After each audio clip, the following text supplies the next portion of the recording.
Video पे click कर लिया है और आपके पास 5-7 मिनट हैं, तभी इस वीडियो को देखना, नहीं तो बाद में 5-7 मिनट का समय निकाल कर पूरा देखना। कुछ सवाल मुझे आपसे पूछने हैं। एक खबर लेकर आया हूं, दिल्ली भारत का दिल राजधानी। जातीय उत्पीड़न की बहुत सारी खबरें देश से हमें आती रहती हैं, देश भर के अलग अलग इलाकों से, लेकिन दिल्ली यूनिवर्सिटी की एक प्रोफेसर, एक दलित, वो भी महिला दलित प्रोफेसर, उसको थप्पड़ जड़ दिया गया भरी मीटिंग में।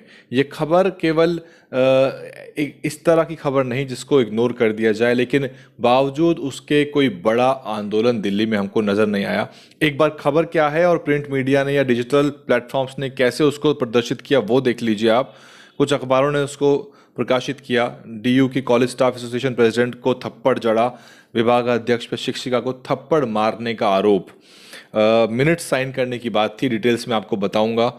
एबीपी ने लिखता है कि दिल्ली यूनिवर्सिटी में लक्ष्मीबाई कॉलेज में हिंदी विभाग प्रभारी पर दलित प्रोफेसर को थप्पड़ मारने का आरोप। और द शूद्र ने इसको लिखा है कि विभागाध्यक्ष ने मारा दलित टीचर को थप्पड़, यूनिवर्सिटी जैसी जगहों पर भयंकर जातिवाद। जी न्यूज ने लिखा है कि बिना पढ़े साइन करने से जब मना किया तो एचओडी ने भरी सभा में महिला प्रोफेसर को थप्पड़ मारा, लेकिन ये नहीं बताया कि वो एक दलित महिला है या फिर एक आम महिला प्रोफेसर है। प्रिंट मीडिया ने इस खबर को प्रकाशित किया। न्यूज क्लिक भी लिखता है कि दलित शिक्षक का आरोप, विभागाध्यक्ष ने मारा थप्पड़, विभागाध्यक्ष का आरोप से इंकार। पूरी की पूरी कहानी ये है कि मिनट साइन करने की बात थी। मीटिंग के जो मिनट्स होते हैं, ब्यौरा होता है मीटिंग का, उसको साइन करने के लिए एचओडी डॉक्टर रंजीता कौर ने सबके सामने उनको दिया, और जैसे ही उन्होंने मना किया और उसके बाद उन्होंने कहा कि मैं इसको पढ़ना चाहती हूं, उन्होंने थप्पड़ जड़ दिया। एचओडी ने डॉक्टर नीलम से मीटिंग के मिनट्स को साइन करने के लिए कहा था, लेकिन डॉक्टर नीलम ने कहा कि मैं इनको पढ़ने के बाद ही साइन करूंगी, और इस बात से डॉक्टर रंजीत कौर चिढ़ गई, आग बबूला हो गई और उनके मुंह पे थप्पड़ जड़ दिया भरी मीटिंग में।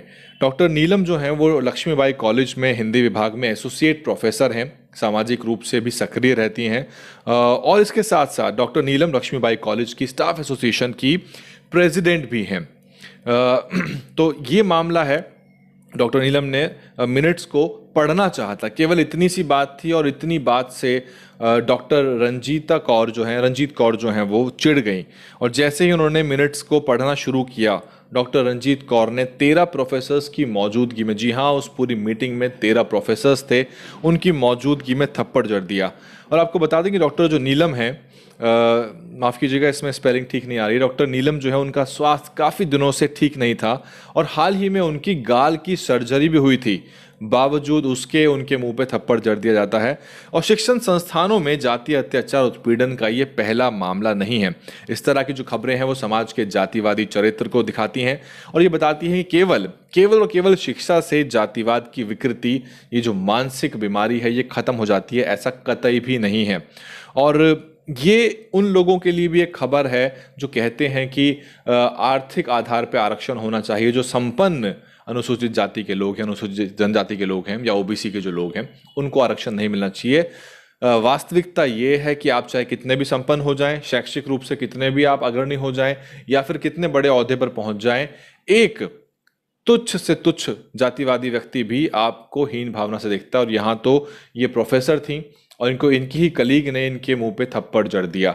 ये मामला लगातार दिल्ली के बहुत सारे बहुजन मीडिया चैनल्स ने भी कवर किया, लेकिन जो दुख की बात है वो ये है कि ये एक बड़ा आंदोलन नहीं ले पाया। दिल्ली एनसीआर में अंबेडकरवादी वैसे भी दर्जन भर होंगे, मे बी 10 दर्जन या 20 दर्जन होंगे, इससे ज़्यादा सक्रिय अंबेडकरवादी सड़कों पे उतर जाएं वो नहीं है।